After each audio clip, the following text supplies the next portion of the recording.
తెలుగు ఇండస్ట్రీలో రామ్ చరణ్, ఉపాసన దంపతులు మోస్ట్ బ్యూటిఫుల్ కపుల్గా పేరు తెచ్చుకున్నారు.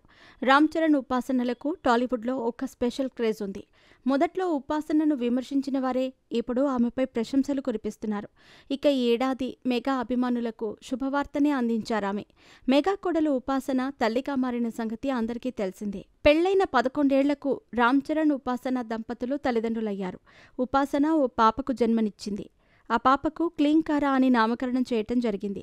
క్లీంకార రాకతో మెగా కుటుంబంలో సంబరాలు అంబరాన్ని అంటాయి. అయితే క్లీంకారను మాత్రం ఇప్పటివరకు బాహ్య ప్రపంచానికి చూపించలేదు. దీంతో క్లీంకారను చూడటానికి మెగా అభిమానులు కూడా చాలా ఆతృతగా ఎదురుచూస్తున్నారు. ఇదిలా ఉంటే ఉపాసన తాజాగా వివాహ బంధంపై కొన్ని ఆసక్తికరమైన వ్యాఖ్యలు చేశారు. ఏ పెళ్లైనా సులువు కాదు. వ్యాపారంలో మాదిరిగానే మేము మా బంధానికి త్రైమాసిక సమీక్షలు చేస్తాము.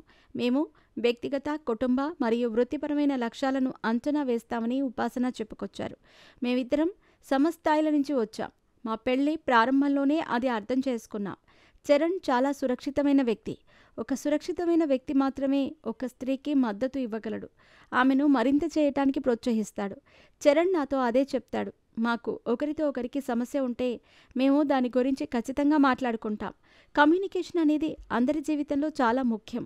ఇవి పెళ్లిలో అంగీకరింపబడిన విషయాలు, కానీ మీరు ప్రతిరోజు వాటిపై పనిచేయాలి. మా కుటుంబం మొత్తం మా చుట్టూ ఉంటుంది. ఎప్పుడూ ఒకరికొకరు మద్దతుగా నిలుస్తూ ఉంటాం. అది నా వైపు నుంచైనా ఆయన వైపైనా.